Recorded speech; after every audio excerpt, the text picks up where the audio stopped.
ابو الحسن ندوی صاحب انتقال کر گئے، وہ بھی اپنی کتاب میں تاریخ دعوت و عزیمت میں یہی لکھ رہے ہیں۔ اور یہی نہیں بلکہ ایک بہت بڑے تحریک کے بانی مولانا مودودی صاحب ہیں، انہوں نے بھی اپنی کتاب کے اندر لکھ مارا۔ اصل بات یہ ہے، پردہ اٹھا دوں میں؟ ہاں، اصل مسئلہ کیا ہے؟ یہ مولانا امداد اللہ مہاجر مکی، ایک دیوبند میں اور ایک بریلی میں، ایک ہی سکے کے دو رخ۔ ان جاہل مولویوں کی طرح گدھے نہ بنو، ان جاہل ملاؤں کی طرح اندھے رولے لنگڑے نہ بنو۔ مومن کی علامت یہ ہے کہ کوئی بھی خبر اس تک پہنچتی ہے اس کی تحقیق کرتا ہے، بغیر تحقیق کے وہ فیصلہ۔ اگر آپ پہلی مرتبہ ہماری چینل لائے ہیں پلیز سبسکرائب کر لیجئے۔ بڑے بڑے حکیم الامت بھی لکھتے جا رہے ہیں، بڑے بڑے تنظیموں اور تحریکوں کے لیڈر بھی لکھتے جا رہے ہیں۔ ابو الحسن ندوی صاحب جو بہت بڑے مولانا تھے، انتقال کر گئے، وہ بھی اپنی کتاب میں تاریخ دعوت و عزیمت میں یہی لکھ رہے ہیں کہ مشائخ چشت نے ہندوستان میں اسلام کو متعارف کروایا، استغفر اللہ۔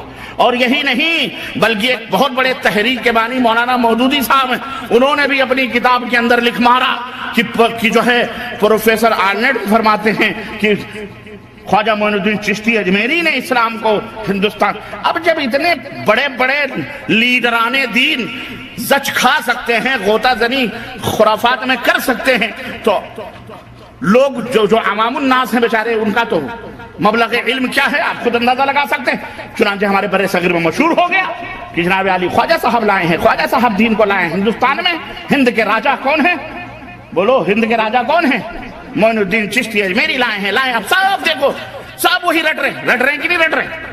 خواجہ صاحب نے 600 برس اسلام کے 600 برس کے بعد خواجہ معین الدین چشتی اجمیری کہاں پیدا؟ سنجر میں پیدا ہو رہے ہیں، وہ جو افغانستان سے ادھر کا علاقہ ہے ماوراء النہر کا، پیدا وہاں ہو رہے ہیں۔ کہاں سے ٹھوکریں اوکریں کھاتے کھواتے مجاوری کرتے ہوئے، قبر پوجتے ہوئے داتا گنج اجمیری کے مزار پر تین سال تک مراقبہ اور پتہ نہیں خرافات اور جاروب کشی کرتے کیسے وہ اجمیر پہنچے، جو راجاؤں اور ٹھاکروں کا دیش تھا جسے راجستھان کہتے ہیں، اجمیر کے، اور وہاں پہنچ کر کے انہوں نے اپنے چند 600 یعنی 600 برس تک اسلام غیر ہندوستان میں آئے نہیں۔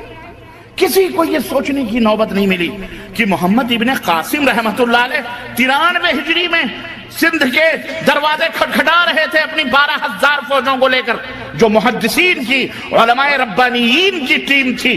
12,000 مجاہدین سندھ کے دروازے کو کھٹکھٹا ہی نہیں رہے تھے، بلکہ گھوڑوں کی ٹانپوں سے ملتان اور سندھ کی سرزمینوں کو سبزہ زار بنا رہے تھے، رحمت و شفقت کا جو ہے شامیانہ کر رہے تھے، اور لوگ جوخ در جوخ اسلام قبول کر رہے تھے۔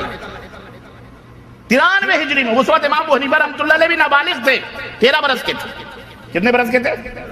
لیکن کب وہ کام لیا جاتا ہے جب آدمی اندھا ہو جائے تو اس کا کیا علاج ہے؟ اس کا یہ علاج ہے جو جب بھی ایک آدمی اندھی چال چل گیا تو اس کو جدھر بھی ڈھکیلو بھیڑ کو تو بھیڑ کی طرح چلتی۔ یہ نہ سوچیں آپ، دیکھیں عرض کرنے کا مطلب کیا ہے، یہ کہ یہی حشر ہوا ہمارے دین کے ساتھ ہو رہا ہے۔ جس نے جو کہہ دیا، حضرت ہیں، علامہ ہیں، محقق ہیں، الحاج ہیں، فلانے ہیں، آپ نام کے پہلے جو القاب ہوتے ہیں وہی سجدہ ریز ہو جاتے ہیں، عقیدت و محبت میں وہی طلبے چاٹنے شروع کر دیتے ہیں، وہیں سو جاتے ہیں۔ تو پھر آگے آپ کا کیا؟ آپ کیسے تحقیق کریں گے؟ لیکن نہیں، سنو، مومن کی یہ شان نہیں ہے۔ مومن کی شان کیا ہے؟ یا ایھا الذین آمنوا ان جاءکم فاسق بنبأ فتبینوا۔ مومن کی علامت یہ ہے کہ کوئی بھی خبر اس تک پہنچتی ہے اس کی تحقیق کرتا ہے، بغیر تحقیق کے وہ فیصلہ۔ تو محقق وہ بنو، محقق۔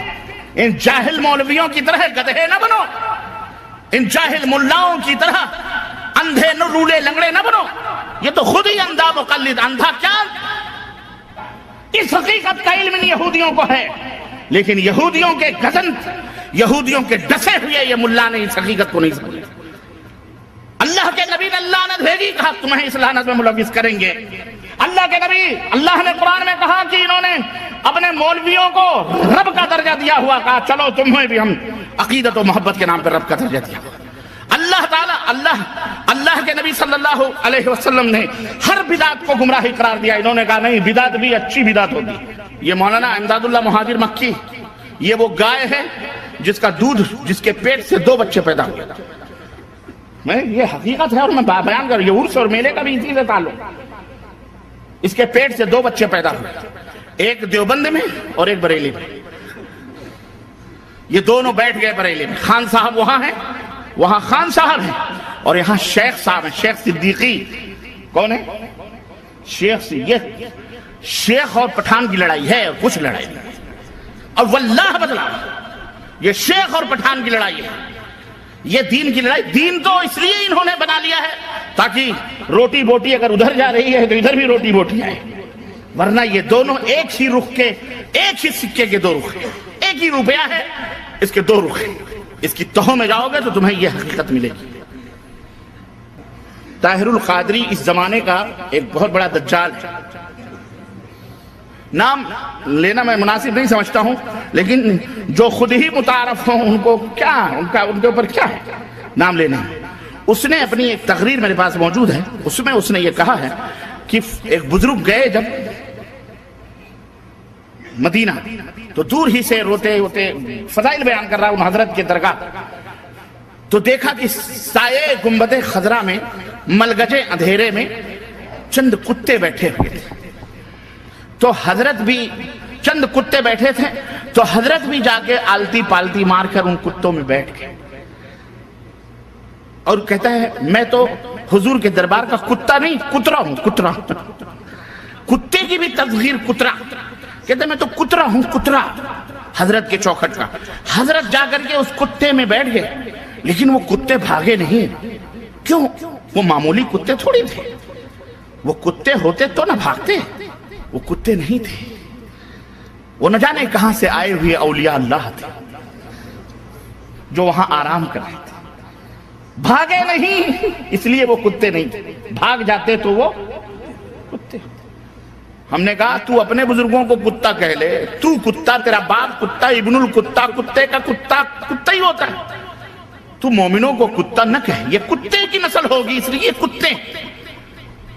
اسلام میں کوئی مسلمان کتا نہیں ہوتا, کتے کتے ہوتے ہیں. اس لیے ان کی زبانوں سے بھی وہی کتے والی بات نکلتی.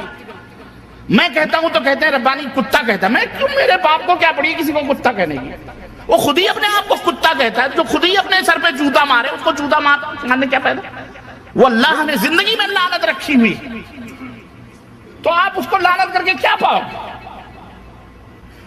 عرض کرنے کا مطلب یہ ہے کہ یہودیوں نے ہمیں کہاں کہاں یہ 22 رجب المرجب امام ابو حنیفہ کے استاد امام جعفر صادق جن کے نام کی فقہ بھی بنی ہے, فقہ جعفریہ. استاد کی فقہ نہیں مانتے, شاگرد کی فقہ لے کے چلتے ہو, نہیں سمجھ آئی. اور بیچارے وہ شاگرد اپنے امام کے لیے استاد کے لیے لڑتے ہیں کہ فقہ جعفریہ نافذ کرو نافذ کرو. لڑتے کیوں فقہ جعفریہ؟ استاد کی کیوں مخالفت کرتے ہو؟ نہیں کرنی چاہیے, لیکن بہرحال چونکہ اپنا مفاد وابستہ ہے, مصلحت ہے, اس لیے لڑتے ہیں. لیکن ہیں سب ایک چٹے بٹے. عرض کرنے کا مطلب یہ ہے کہ امام جعفر صادق کا نہ 22 رجب کی پیدائش ہوئی, نہ موت ہوئی, نہ کچھ, کوئی رشتہ اور تعلق نہیں. پھر کیا ہے؟ مناسب رہے رجب کے کنڈے, فاتحہ دھنا دھن ہو رہے ہیں, گوشت تک نہیں بنتے. اس دن باقاعدے پاک صاف گھر کیا جاتا ہے.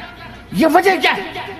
اصل بات یہ ہے, پردہ اٹھا دوں میں, ہاں اصل مسئلہ کیا ہے کہ 22 رجب وہ عظیم الشان تاریخ ہے, سب کو پتا ہے, لیکن یہودیوں کو پتا ہے, مسلمانوں کو نہیں پتا ہے. جس عظیم الشان تاریخ کو ایک عظیم رہنما, وحی کا لکھنے والا, نبی کریم صلی اللہ علیہ وسلم کا اپنی زبان میں کہہ لیں تو سالہ, جس کی بہن ام حبیبہ نبی کریم صلی اللہ علیہ وسلم کی زوجیت میں, جس کا باپ بھی صحابی, جس کا باپ بھی صحابی, وہ خود بھی صحابی, 20 برس تک جس نے پوری اسلامی سلطنت میں بلا شرکت غیر حکمرانی کی ہے, اور جس کی حکمرانی کے دن سونے کے پنوں پہ لکھنے لائق 22 رجب المرجب کو وہ مبارک ہستی جو نبی کے وحی کو لکھا کرتی تھی, کاتب وحی, صحابی رسول کا بیٹا, عظیم جرنیل اور کرنیل کا بیٹا، خود بھی جرنیل، اس کا بیٹا بھی جرنیل، خود بھی 22 رجب کو وہ حادثہ سانحہ ہوا، وہ حادثہ فاجعہ ہوا جس دن اس شخص کی وفات ہوتی ہے اور وہ اس دنیا کو الوداع کہہ کر کے اللہ مالک حقیقی سے جا کے ملتا ہے۔ 22 رجب کی تاریخ وہ رجب تاریخ تھی جس نے یہودیوں کے چھکے چھڑائے تھے، جس نے یہودیوں کے دانتوں سے پسینے نکلوائے تھے۔ وہ تھے کون معلوم ہے؟ سیدنا امیر المومنین معاویہ ابن ابی سفیان رضی اللہ تعالی، زور سے کہو رضی اللہ تعالی، زور سے کہو رضی اللہ تعالی عنہما، تاکہ دشمنان کو چرکے چلے سینوں پر، چرکے چلیں، ان کے یہودیوں کو بھی چرکے چلیں۔ اور یہودیوں کو کیا نسبت ہے، لیکن انہوں نے جو ذریتیں چھوڑی ہیں اپنی اولاد، جو امیر معاویہ کو گالیاں دیتے ہیں، ان کے بیٹوں کو گالیاں دیتے ہیں، ان کے سینوں کے اوپر چرکے چلائیں۔ وہ اپنے آپ کو مسلمان بھی کہتے ہیں۔ ہم کہتے ہیں جو صحابہ کو گالی دے، جو صحابہ کی توہین کرے، اس کا اسلام میں کوئی حصہ ہو سکتا